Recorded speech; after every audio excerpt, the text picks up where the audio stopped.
Habillés en pagne, entonnant des chants et exhibant des pas de danse au son de la fanfare, Calico en main et posté devant le perron de l'Assemblée nationale.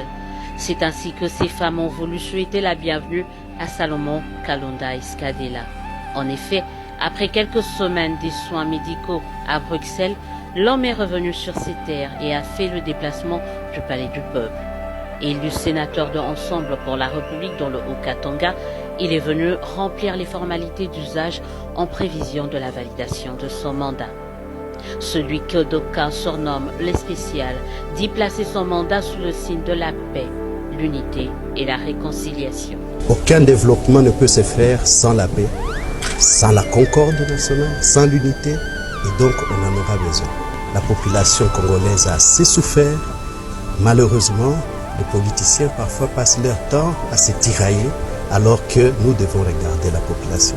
Salomon Kalonda entend pleinement jouer son rôle de parlementaire, surtout en matière de contrôle. Et alors, effectivement, nous serons rigoureux par rapport à ça, pour qu'on puisse lutter contre la corruption, qu'on puisse lutter contre les détournements, que l'argent du contribuable congolais, que l'argent de l'État aille réellement pour les réalisations, pour le bien-être du peuple congolais. Seuls 3 sénateurs de l'opposition vont siéger à la Chambre des sages pour ce quinquennat. Très peu, diront certains, mais assez, selon ce proche de Moïse Katumbi, pour, dit-il, plaider les causes justes qui se résument au bien-être de la population congolaise.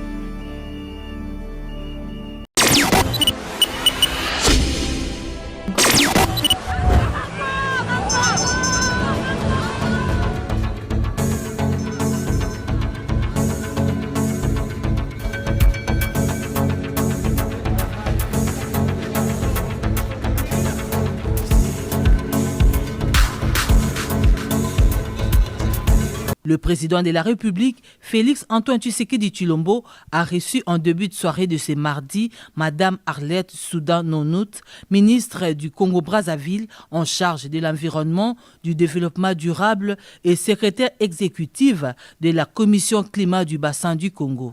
L'envoyé spécial du président Denis Sassou Nguesso était porteuse d'une invitation adressée au président Félix Tshisekedi par son homologue de la République du Congo pour participer dans le prochain jour à la cérémonie inaugurale du siège de la Commission climat du bassin du Congo et de l'inauguration de la radiothérapie du Congo. Nous avons également ici, dans le cadre de l'initiative mondiale pour les tourbières, des initiatives d'une université également qui devraient être implantées ici. Et donc, je suis venue porter ces différents messages auprès de son homologue et frère, le président Antoine Tshisekedi, de la part du président Denis Sassou Nguesso. La RDC joue un rôle moteur dans la Commission climat du bassin du Congo par le fait de contenir à elle seule 62% des forêts du bassin du Congo, explique Madame Stéphanie Mbombo, l'ancienne envoyée spéciale du président de la République pour la nouvelle économie du climat, récemment nommée ministre déléguée près le ministère de l'Environnement. La Commission du bassin du Congo au sein de l'Union africaine est un organe suprême au niveau. Le Vital Kamerhe s'active. Il poursuit ses consultations avec les groupes politiques, le MLC de Jean-Pierre Bemba, l'FDC de Modeste Bahati et la Mosaïque UDPS sont favorables pour l'investiture de Judith Souminois, Anim Balaka, Patrick Badibanga. Nous en disons plus. Poursuite des consultations des forces politiques de l'Union sacrée à l'Assemblée nationale, le président Vital Kamerhe a reçu plusieurs regroupements politiques ce mercredi 5 juin 2024 afin de trouver un compromis en ce qui concerne l'investiture du gouvernement souminois. Il s'agit entre autres des partis alliés à l'UDPS Tshisekedi, l'AFDCA et AEDC de Motilukwebo, les MLC de Jean-Pierre Bemba et les regroupements ABD Samaloukonde. Tous sont d'accord pour l'investiture du gouvernement souminois. Nous sommes tombés d'accord qu'il faut investir ce gouvernement. Mais moi j'ai insisté. Avant de se parfumer, on se lave. Donc nous aurons l'occasion, lors de l'investiture, de nous exprimer pour que demain, on ne frustre plus les regroupements politiques, les forces politiques ou les simples députés. Je voudrais ici confirmer que le 4AC va aller dans le sens d'investir le gouvernement de la première ministre Soumina. C'est vrai qu'il y a eu de petits soucis, mais ça ne peut pas nous mettre à contradiction pour ne pas accompagner la première ministre Soumina, parce qu'elle porte le programme du chef de l'État, ces programmes dont la population est en train d'attendre. Notre regroupement, la TUIA, est partie prenante pour que cette investiture se fasse dans un très bref délai, afin de donner la chance à notre gouvernement de faire le travail qui est attendu de lui. Et la EDCA sont tout à fait prêts à donner le quitus pour l'investiture du gouvernement de Mme Judith Suminwa Tuluka. Nous avons eu à passer en revue certaines questions spécifiques qui sont internes à notre famille politique, l'Union sacrée de la nation. Ce qui est important, c'est la conclusion à laquelle nous sommes arrivés, c'est-à-dire que nous donnons notre quitus pour l'investiture et nous allons soutenir ce gouvernement, nous allons l'accompagner pour rencontrer les attentes de notre peuple. Et ces attentes, vous les connaissez, elles ont été formulées par le chef de l'État, mais elles le seront encore davantage dans le programme qui nous sera présenté. Toujours à la Chambre basse du Parlement, le caucus des députés de la province de la Chopo a été reçu par le président de la Chambre basse du Parlement. Ces derniers sollicitent l'implication de Vital Kamerhe pour obtenir du gouvernement des mesures urgentes qui visent à mettre fin au conflit communautaire qui se vit dans cette partie du pays. Une fois de plus, Anim Balaka et Patrick Badibanga. Le conflit meurtrier entre la communauté Mbole et l'Engola a fait l'objet de cette rencontre entre les élus de la Chopo et le président de la Chambre basse du Parlement. Selon les caucus de la Chopo, le conflit qui oppose les deux tribus qui se disputent les terres de Lubunga sur la rive gauche de la ville de Kisangani est à la base des déplacements massifs de la population. Un conflit qui prend de l'ampleur et a atteint à ce jour les territoires d'Ubundu, Opala et d'Isangi. Dans leurs recommandations, les élus de la Chopo suggèrent notamment la suspension de cette session et la relocalisation de la population. Ils exigent aussi l'envoi sur place d'une force d'intervention pour procéder au désarmement de tous les différents semeurs des troubles. Nous sommes venus sensibiliser le président sur la gravité de la situation. La commune de Lubunga s'évite de sa population. Il y a également un sérieux problème humanitaire au niveau de la ville de Kisangani. Donc tous ceux qui fuient les affres de ces troubles au niveau de la rive gauche à Lubunga traversent de l'autre côté de la rive et il y a plus ou moins 100 000 personnes qui sont dans des conditions très difficiles et inhumaines. Nous avons eu heureusement une oreille attentive de la part du président qui nous a promis de faire un plaidoyer également auprès du chef de l'État pour qu'on adresse ce problème avant qu'il ne devienne ingérable. Réagissant à ces différentes doléances, le président Vital Kamerhe a pris acte de ces suggestions et a promis d'en faire part au chef de l'État Félix Antoine Tshisekedi Tshilombo, comme il a fait pour la question du Nord Kivu lors de l'audience qu'il lui a accordée le lundi 3 juin 4. Vital Kamerhe a par ailleurs annoncé de lui. Ce cadre a permis aux élus de l'UDPS de renouer les contacts entre eux et leur parti. Dans son monde, le chef de file de l'UDPS a commencé à donner la ligne à suivre pendant cette législature, notamment la loyauté, la discipline et la défense des intérêts de la population. C'est dans cette logique qu'Augustin Kabouya a encouragé ses collègues sénateurs à prendre plus les initiatives parlementaires pour la matérialisation de la vision du chef de l'État en faveur de la population. Concernant la mise en place du bureau définitif du Sénat, les coordonnateurs de la majorité parlementaire a demandé à ses hôtes d'exprimer librement. De l'UDPS a annoncé la tenue de la réunion des députés nationaux et sénateurs de l'UDPS d'ici juin. Retenons qu'à l'élection sénatoriale, l'UDPS et Mosaïque avaient obtenu 43 sièges sur 108. Lancement de la plateforme Mongobai à Kinshasa, une initiative qui va permettre de promouvoir la gestion durable des forêts et des ressources naturelles dans le bassin du Congo. Le ministre de la Communication et Médias y a pris part avec l'envoyé spécial du président de la République pour la nouvelle économie du climat. Un reportage de Gaëtan Magalano. C'est par ces mots que je déclare lancer la plateforme Mongobai à Kinshasa.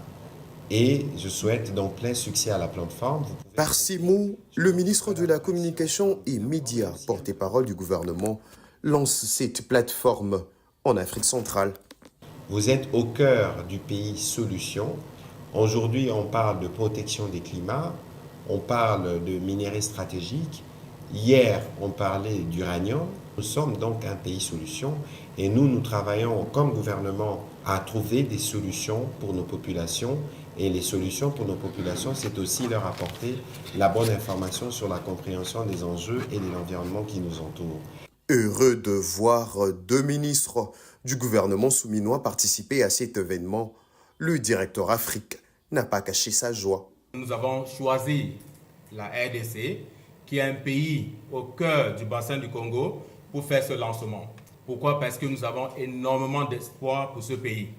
À son lancement, Mongo Bay s'est assigné les objectifs de familiariser le public clé en RDC avec l'impact de cette plateforme médiatique et son approche novatrice du journalisme, démontrer comment le journalisme de bonne qualité aide le décideur politique à prendre des décisions éclairées, à favoriser également le dialogue public, à promouvoir la transparence et la redevabilité.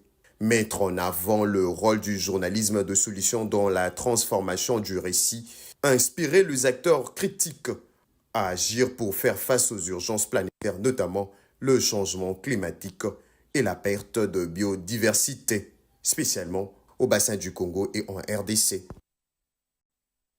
En prélude des assises de partenariat pour les forêts du bassin du Congo qui vont se tenir dans la capitale, Bavon Poutou, secrétaire exécutif du Fonds national RED, a eu des échanges avec la chef du secrétariat de l'initiative pour les forêts de l'Afrique centrale, Chimène Dondo.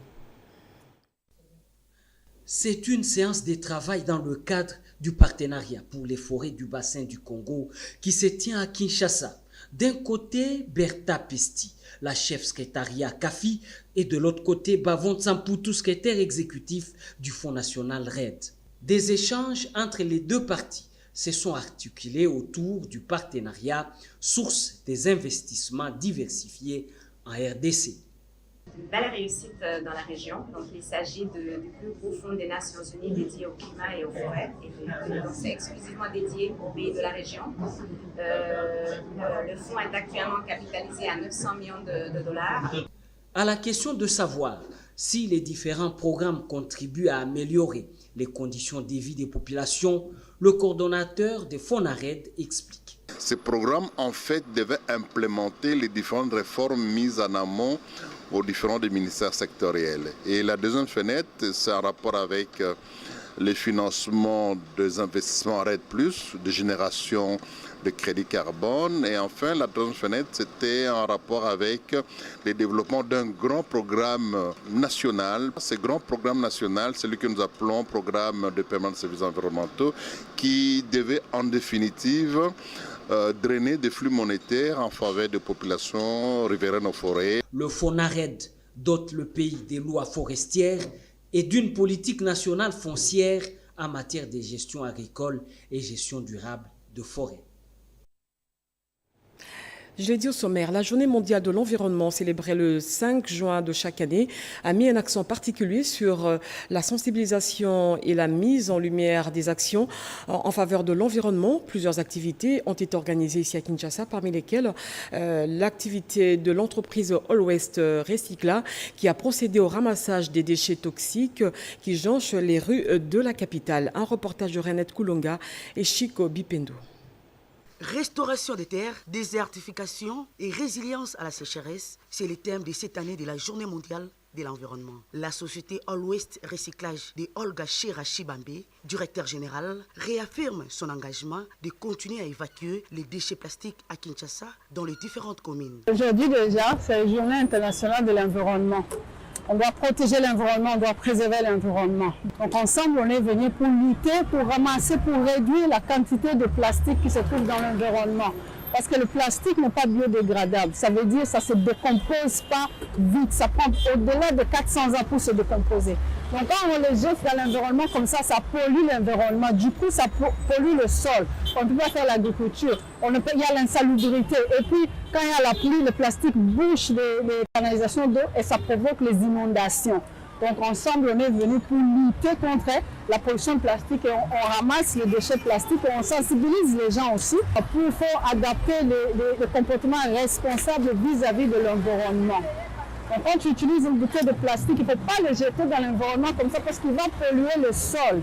Ce serait difficile de faire l'agriculture, ce serait difficile de garder un environnement sain. Et le plastique aussi, c'est un danger. Pourquoi c'est un danger? Parce que le plastique, ça prend beaucoup d'années pour se décomposer. C'est dans le but de combattre la pollution plastique. C'est ce qui contribuera à assainir l'environnement en RDC.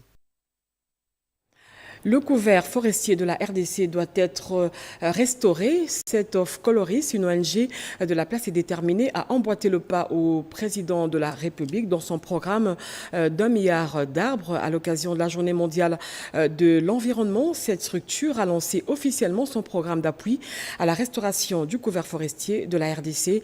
Luisette Sakala, Jean-René Kabamba pour ce reportage.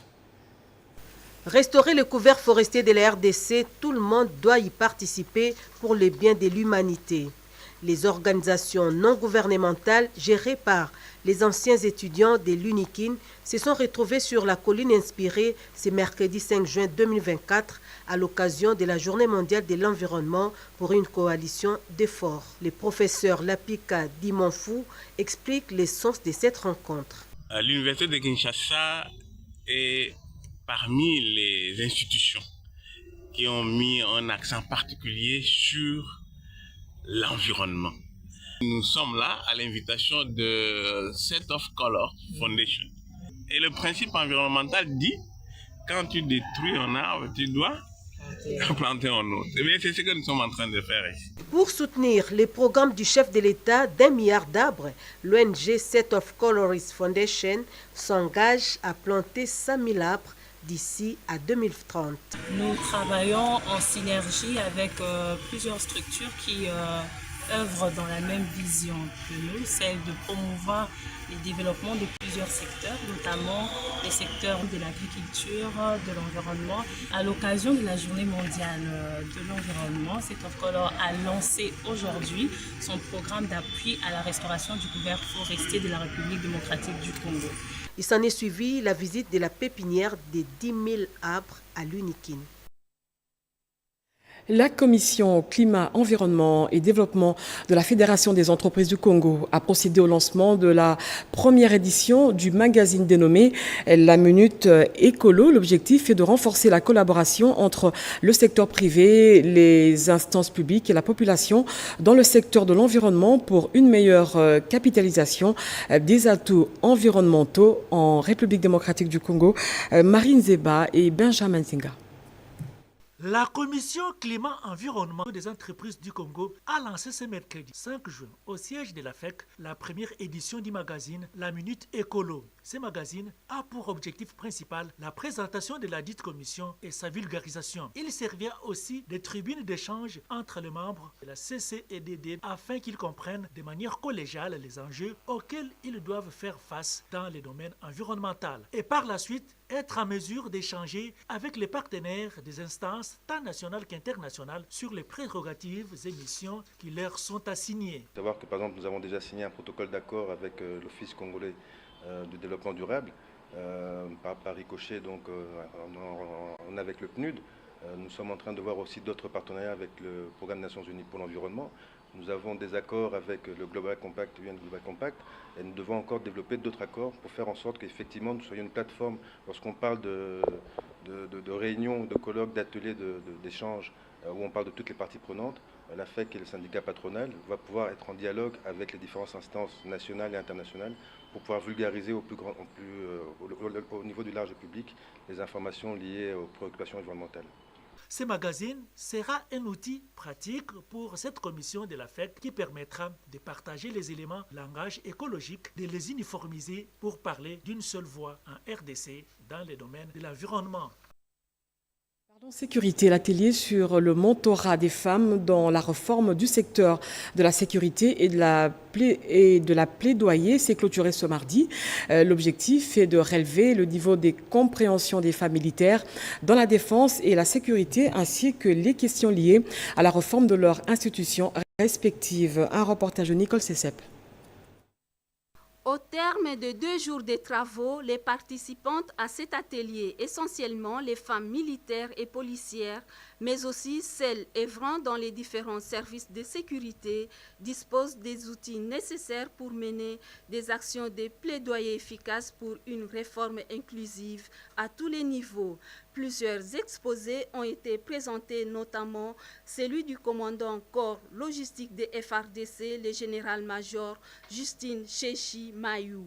En sa qualité de point focal genre des FARDC, elle a encouragé ces femmes à travailler dignement car la femme est capable de contribuer à l'émergence de la RDC. À l'issue de ces travaux, Mme Faïda Mouangiloa, ministre honoraire du genre et activiste des droits des femmes, s'est exprimée.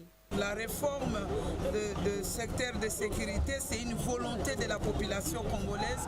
Nous voudrions avoir des services de sécurité professionnels, bien outillés, bien encadrés, et tout cela c'est pour le bien de la population. Donc ici, tout au long de ces 2 jours, nous avions suivi l'état des lieux sur le processus de réforme au niveau des FARDC et même au niveau de la police nationale congolaise, et nous avons aussi suivi l'accompagnement de la société civile, l'intérêt de la société civile dans ce processus de réforme du secteur de sécurité.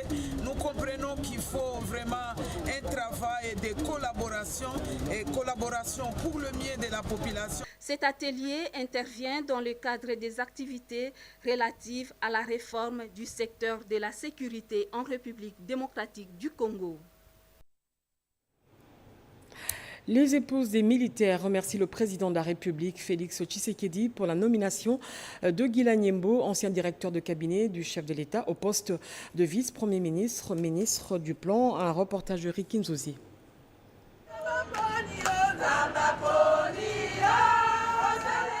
Elles constituent, elles aussi, une couche sur laquelle le président de la République compte le plus. Les épouses militaires rencontrées dans leur milieu naturel sont plus que reconnaissantes face à l'avènement d'une femme à la tête du gouvernement central, Madame Souminoua. Depuis l'indépendance à ce jour, c'est une première d'avoir un premier ministre, une femme. C'est grâce au président Félix Antoine Tshisekedi Tshilombo, lui qui a toujours prôné la masculinité positive. Les épouses militaires demandent à la première ministre de montrer à la face du monde que la femme est capable de tout faire.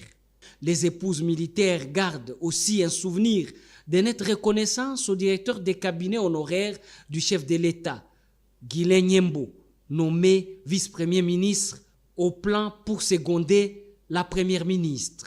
Yango seul président oyebi valeur ba maman ezali Antoine Tshisekedi Tshilombo. Tala moto lokola papa Guilain Nyembo. Papa Guilain Nyembo est pour nous un père. Et depuis qu'il était au palais de la Nation, nous avons bénéficié de son assistance sociale pour nous autonomiser. Aujourd'hui, qu'il est à la tête du ministère du Plan. Papa Guilain Nyembo.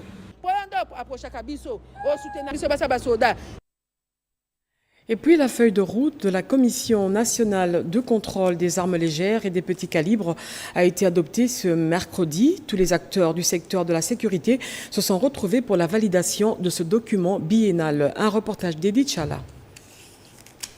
Des milliers d'armes de petit calibre, avec comme conséquence l'insécurité grandissante sur les territoires nationaux.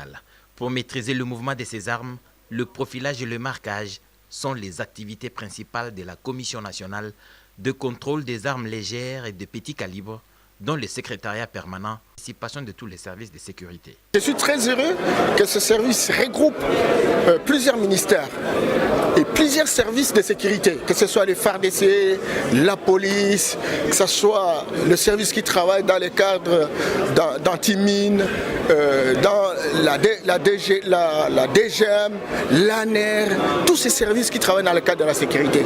Le secrétaire permanent de la Commission nationale de contrôle des armes légères et de petits calibres, Landry Bissidi Tshilombo, a résumé le contenu de cette feuille de route. Cette feuille de route sort du plan d'action national quinquennal. Nous avons prévu des actions à mener pendant 5 ans, mais pour un bon suivi, pour une bonne évaluation, il a quand même fallu avoir une feuille de route biennale, c'est-à-dire de 2 ans, pour ressortir les priorités de toutes les actions prévues pour les 5 ans. La Commission nationale de contrôle des armes légères et de petit calibre a du pain sur la planche. Dans ce contexte d'urgence sécuritaire, pour tous les citoyens du pays, ces armes libres doivent être identifiées, sécurisées ou détruites. Doudou Famba, c'est le nouveau argentier national. Ce dernier est un produit de l'École nationale des finances. Les anciens de l'ENEF se prononcent et s'engagent à lui apporter leur contribution. Cédric Kenina les a rencontrés pour vous. L'École nationale des finances, réservoir scientifique de l'élite appelée dans la gestion des finances publiques. Le nouveau ministre des Finances, Doudou Famba Lukoundé, est le fruit de cette école élitiste. Les anciens de l'ENEF n'ont pas tardé un seul instant pour saluer ce choix du chef de l'État Félix-Antoine Tshisekedi.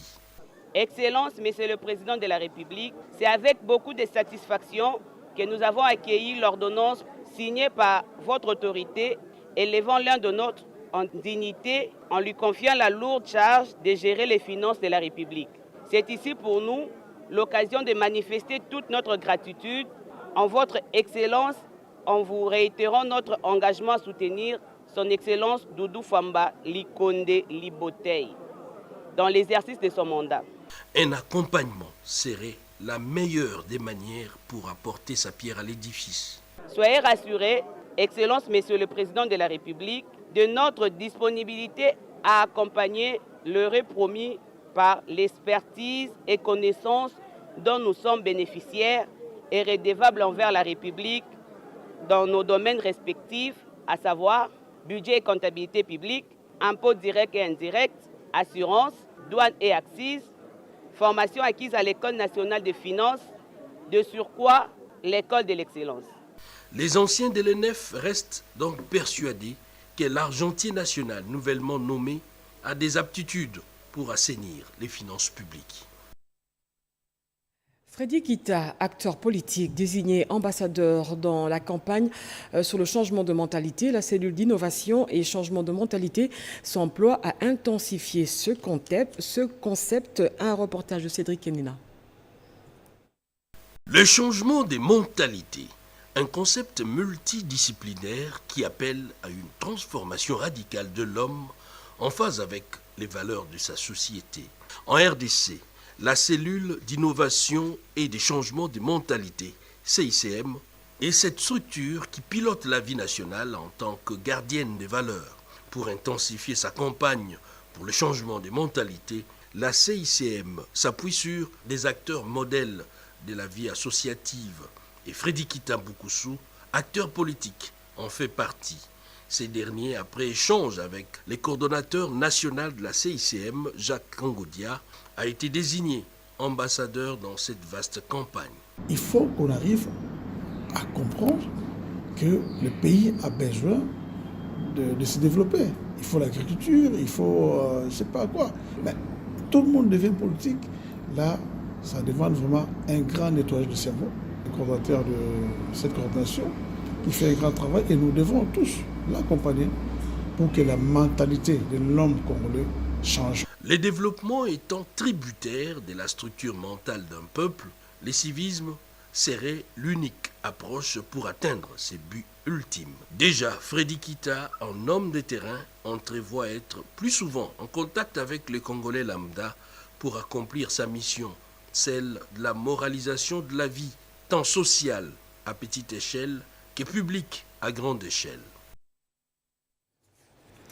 La Russie exprime sa volonté d'œuvrer pour préserver, mais aussi élargir les liens d'amitié avec la RDC. Le chef de la mission diplomatique l'a dit lors d'un dîner offert à différentes personnalités en marge de la fête nationale de la Russie célébrée le 12 juin de chaque année. Christine Lenzo, Simon Kankolongo pour ce reportage.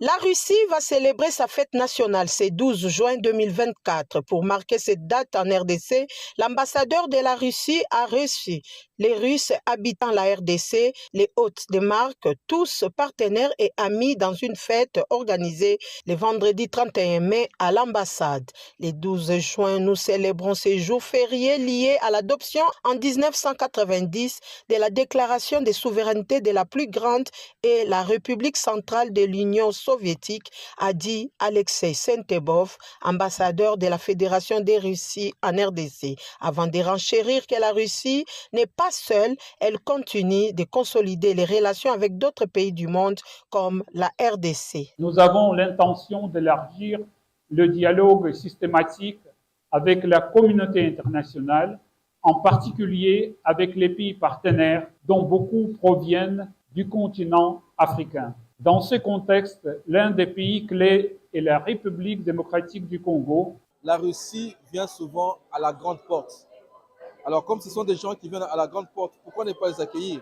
Ce sont des gens qui connaissent déjà la loi du Congo, qui respectent les Congolais, ce qui est très important. Ça renforce les amitiés. La République fédérale russe avec l'Université libre de Kinshasa. La commémoration.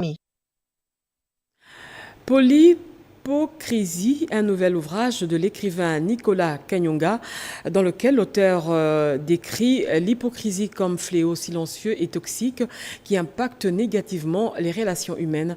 Nono Manseko pour plus de détails.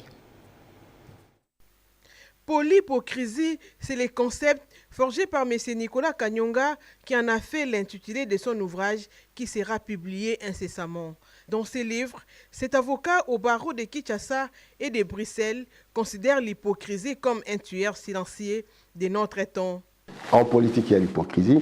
Au niveau des relations internationales, il y a l'hypocrisie. Regardez aujourd'hui la guerre à l'Est. Qui sont avec nous, qui ne sont pas avec nous, c'est difficile de le savoir parce que les gens deviennent hypocrites. Dans le milieu religieux, il y a de l'hypocrisie. Dans le milieu de travail, combien de collègues peuvent vous sourire alors qu'ils sont faux? Il faudrait que les gens retrouvent les vraies valeurs et les gens soient vrais. Ça nous intéresse quand même beaucoup. L'occasion faisant les larrons, l'auteur en a profité pour réagir à l'actualité brûlante de l'heure. La Constitution, certes, c'est la première loi, mais elle est faite par les hommes. Mais puisque se dire que cette loi fondamentale a été une loi arrachée d'efforts de beaucoup de leaders politiques de l'époque, et que nécessairement, si aujourd'hui, avec l'évolution du pays, il y a nécessité, je dis bien nécessité, pas dans l'intérêt des personnes pour se maintenir au pouvoir, mais dans l'intérêt de sauver le peuple, salus populi suprema lex. Le salut du peuple est la loi suprême.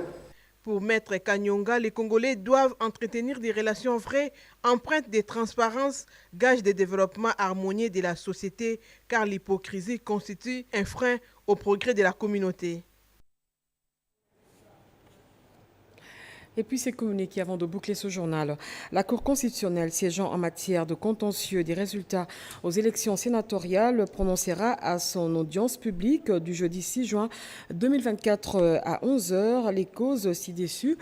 Chambre unique RCE 032-SNCR Eyale Bakambo Pichou, Équateur, Bokechu Bofili, Jean-Paul UDPS Tshisekedi, Seni. RCE 033-SNCR Dev Mbusi Emerance Ituri, Idi Tabani Zakaria AFDCA Seni, RCE 034-SSR Banyaku Luape Eputu Maindombe, Moutima Sakrimi, Herman Indépendant, Seni, et puis extrait de rôle de l'audience de ce jeudi 6 juin 2024, contentieux des résultats aux élections solo secrétaire général. Et puis la direction générale des recettes de Kinshasa, DGERC en sigle, rappelle les contribuables, personnes physiques et morales assujetties à la retenue sur le loyer que l'échéance pour s'acquitter de leur obligation fiscale du mois de mai 2024 est fixée au plus tard lundi 10 juin 2024. Dépassé ce délai, les retardataires s'exposeront au paiement des amendes conformément aux dispositions légales et réglementaires en la matière. C'est un communiqué signé Moussaka Maëlenkaï Miché, directeur général. Et puis cet autre communiqué ayant suivi avec attention le 29 mai 2024 à travers la radio-télévision nationale la publication de l'ordonnance présidentielle numéro 24/030 qui vous nomme en qualité de membres du gouvernement du second quinquennat du chef de l'État, le conseil d'administration, la direction générale ainsi que l'ensemble du personnel de la Société nationale d'assurance SONAS-SA se font le réel plaisir de vous adresser leurs vives et chaleureuses félicitations. Ainsi saisissent-ils cette opportunité pour remercier singulièrement son Excellence Monsieur le Président de la République, chef de l'État, du choix porté sur leur Excellence Messieurs Jean-Lucien Boussa Togwa et Doudou Famba Likoundé, respectivement ministre du portefeuille et ministre des Finances, tutelle administrative et technique de la SONAS-SA. Que l'Éternel Dieu Tout-Puissant daigne vous accorder sagesse et intelligence en vue de l'accomplissement avec succès des lourdes charges qui vous incombent. C'est un communiqué signé Kabongo Moba Clément, désiré directeur général de la SONAS. Fin de ce journal, mesdames, messieurs. Merci de l'avoir suivi. Serge Mata revient à 23h. Je vous retrouve demain à 20h avec le même plaisir. D'ici là, portez-vous